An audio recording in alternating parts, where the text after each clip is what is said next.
माझे पत्रकार बंधू आणि भगिनींचे स्वागत. Although we have made all the necessary arrangements as per central government and state government guidelines, one of you to please take in protocols throughout the ceremony. I would also request each one of you to please put your phones on silent, and there will be a question and answer. केंद्रीय आणि राज्य सरकारने जाहीर केलेल्या नियमावलीप्रमाणे आपण सर्वांनी कोविड-19चे नियम पाळावेत ही नम्र विनंती. तसेच आपले मोबाईल फोन्स बंद अथवा सायलेंट मोडवरती ठेवावे ही विनंती.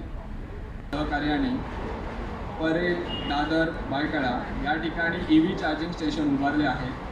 त्यातीलच परेल रेल्वे स्थानकावरती आज आपण EV चार्जिंग स्टेशनचे उद्घाटन करणार आहोत. Request all our guests to please come forward on the stage. I request Mr. Maxine Lewis to please invite Dr. Kiran Patel on the stage, Dr. Sri Subhash Desai on the stage, and Dr. Pallavi Patel on the stage, along with Mr. Mahavir Lunawat on the stage. सर्वांना विनंती करतो की त्यांनी जोरदार टाळ्यांचा स्वागत करायचे आहे मान्यवर.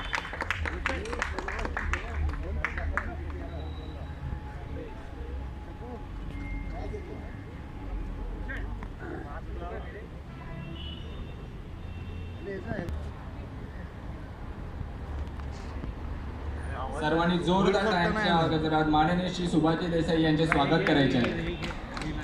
Shri Subhash Desai, Cabinet Minister of Industry and Mining.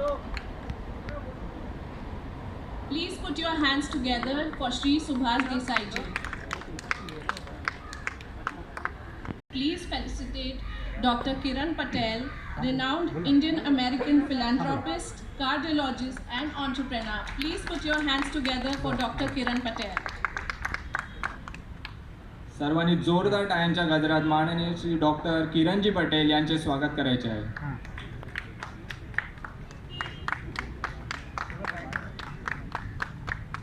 I now request sir to please felicitate Honorable Miss Pallavi Patel.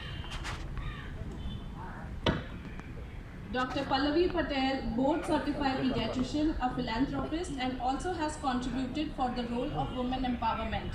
Please put your hands together for Dr. Pallavi Patel. Now I request sir to please felicitate Mr. Mahavir Lunawat,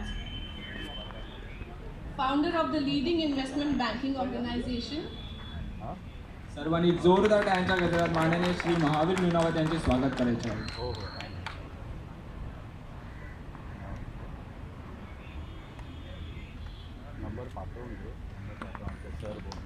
And develop EV infrastructure by reaching new heights in EV space.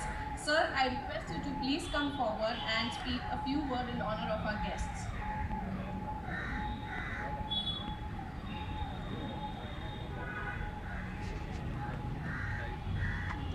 Namaskar. Good morning. Thank you so much, everyone, for coming over here. At this point in time, I will feel overwhelmed for the kind of event that we have over here. Essentially, because we are doing something very different. People think of electric vehicles as the four-wheelers on the road, but we should be proud of the fact that the electrical vehicles, which are actually moving people, are right behind us. That's the electrical trains. But never has someone thought that a common man should be moving from an electrical train, and when he travels on road, also he should use electric vehicles. And how that can be done is by putting up electric vehicle charging stations. And at Magenta, this is one of our small attempts to do so. But I'm glad here that we are blessed by the presence of our eminent dignitaries. First of all, sir, Subhash Desai sir, thank you so much. You've always blessed us. You've always directed us, and you have come here personally to inaugurate this event. Thank you so much for being here.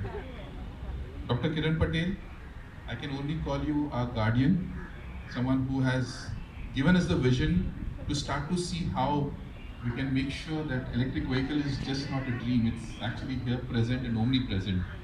And I'm also happy, Dr. Pallavi Patel, that you are here with us, again blessing us as a family. And at this time, I would not want to forget our family member, Mahavir ji. someone who has made sure that Magenta is always on the foreground. And I also thank all the press who have come here to make sure that this event is not only made sure that you're covering it, but people should start to know that something like this is happening in India, and it's happening right here in Mumbai, Maharashtra. And I wish you a great event today. Make sure that you're comfortable. Make sure that you pass on this message that electric vehicles is not the future. It's here and now. Thank you so much. आमदारपदी निवडून आल्यापासून ते आत्ता 2021मध्ये महाराष्ट्र राज्याचे उद्योगमंत्री म्हणून कार्यरत आहेत. साहेबांनी अनेक क्षेत्रात योग्य ते यशस्वी बदल घडवले आणि अजूनही ते या क्षेत्रात योग्य ते बदल घडवत आहेत. त्याबद्दल साहेबांचे आभार. आणि साहेब आमच्यासारख्या युवा पिढीला खूपच प्रोत्साहन देत आहेत. त्यामुळे पण साहेबांचे आभार. आणि मी साहेबांना विनंती करतो की त्यांनी या उद्घाटन प्रसंगी आम्हाला मार्गदर्शन करावे. इलेक्ट्रिक व्हेकल चार्जिंग स्टेशनच्या उद्घाटन प्रसंगी उपस्थित असलेले डॉक्टर किरण पटेल, श्रीमती पल्लवी पटेल, श्री मॅक्सन लुईस, महावीरजी, सर्वच मान्यवर, उपस्थित बंधूंनो, भगिनींनो, सर्वप्रथम ह्या चार्जिंग स्टेशनच्या उद्घाटनानिमित्त आयोजकांना मी मनापासून धन्यवाद देतो, त्यांचं अभिनंदन करतो. या कंपनीने हे चार्जिंग स्टेशन जे सुरुवात केलं आहे त्यानिमित्ताने माझी ही दुसरी वेळ आहे. यापूर्वी नव्या मुंबईमध्ये यांनी अशाच प्रकारचं एक चार्जिंग स्टेशन सुरू केलं आणि त्याचं उद्घाटनही माझ्या हस्ते झालं होतं. आणि आज हे या दुसऱ्या चार्जिंग स्टेशनच्या उद्घाटन प्रसंगी उपस्थित राहताना मला आनंद होत आहे. राज्य सरकारने इलेक्ट्रिक व्हेकल्स म्हणजे विजेवर चालणारी वाहनं हे भविष्य आहे हे ओळखून एक उत्तम EV पॉलिसी, इलेक्ट्रिक व्हेकल धोरण सादर केलं. आणि त्या धोरणामध्ये इलेक्ट्रिक व्हेकल्स संबंधी त्यांना प्रोत्साहन मिळावं, जास्तीत जास्त संख्येनं ही वाहनं यावीत यासाठी चांगलं धोरण तयार केलं. एक म्हणजे जे खरेदीदार आहेत, ग्राहक आहेत, जे आपले इलेक्ट्रिक व्हेकल खरेदी करतील, ते 4 चाकी असो, 2 चाकी असो, 3 चाकी असो, त्या प्रत्येक वाहनामागे राज्य सरकार एक अनुदान आणि मदत करणार आहे. आणि ही मदत चांगली भरघोस आहे. आणि त्यामुळं ग्राहकांना चांगलं उत्तेजन मिळेल. म्हणजे इलेक्ट्रिक बस जर कोणी घेणार असेल तर त्यांना 20 लाख रुपये शासन अनुदान देणार आहे. त्याचप्रमाणे 4 चाकी, 2 चाकी, 3 चाकी वाहनांनासुद्धा रोखीमध्ये अशा प्रकारचं अनुदान आहे. इलेक्ट्रिक व्हेकल घेतलं तर कोणत्याही प्रकारचा वाहन कर जो असतो, मोटर टॅक्स, व्हेकल टॅक्स, तो 0 आहे, माफ आहे. त्याचं रजिस्ट्रेशनसुद्धा ऑटोमॅटिक करण्याची व्यवस्था आहे. त्यामुळे ग्राहकांना खूपच मोठी सोय आणि एक उत्तेजन मिळणार आहे. त्याचबरोबर जे याचं उत्पादन करतील, मॅन्युफॅक्चरिंग करतील, त्या कारखानदारांनासुद्धा राज्य सरकारतर्फे फार मोठमोठी आकर्षक अशी प्रोत्साहनं जाहीर केली आहे. त्याचप्रमाणे इन्फ्रास्ट्रक्चर तयार करण्यासाठी म्हणजे अशी चार्जिंग स्टेशन पाहिजे.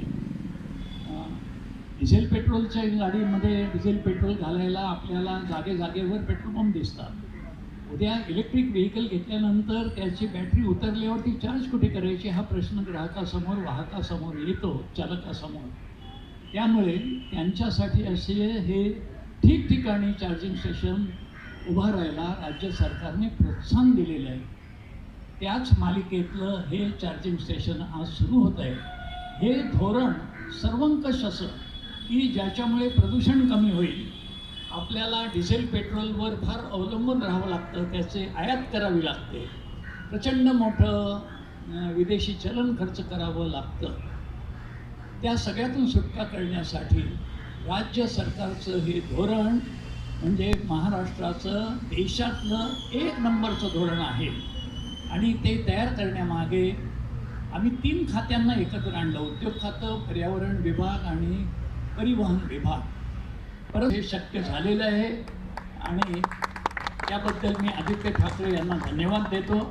त्यांनी ह्या धोरणामध्ये अत्यंत बारकाईने लक्ष घालून त्यांचे जी एक दृष्टी आहे की राज्याला प्रगतीपथावर ठेवायचे आणि पर्यावरणाचं रक्षण करायचं, त्या दृष्टीप्रमाणे त्यांनी हे धोरण तयार करण्यासाठी फार मोठे पुढाकार घेतला, मेहनत घेतली आणि आज हे धोरण देशामध्ये एक नंबरचं धोरण म्हणून नावाजलं गेलेलं आहे. Doctor Patel, I would like to share you the electric vehicle policy presented by Government of Maharashtra stands number 1 in the country, and we are promoting electric vehicle mobility on many fronts. We incentivize the consumers' sentiments.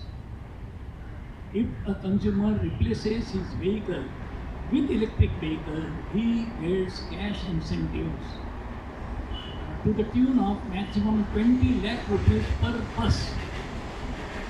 Then there is exemption from motor vehicle tax. The vehicle owner does not have to pay any tax on electric vehicles.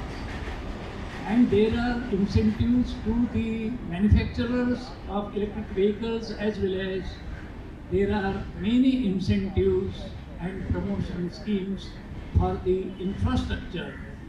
This center is a part of that entire larger policy, and I congratulate Mr. Maxon, Mr. Lunawar, and of course yourself for participating in this journey towards greener future set out by the Government of Maharashtra.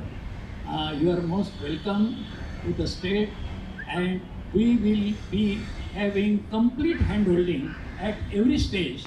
Wherever you face any difficulty, we assure you at first place there won't be any difficulty, but if at all you encounter any hurdle, we are here to support you at every stage, and we will see that your journey will be also seamless. So therefore, let us come together and take this dream forward.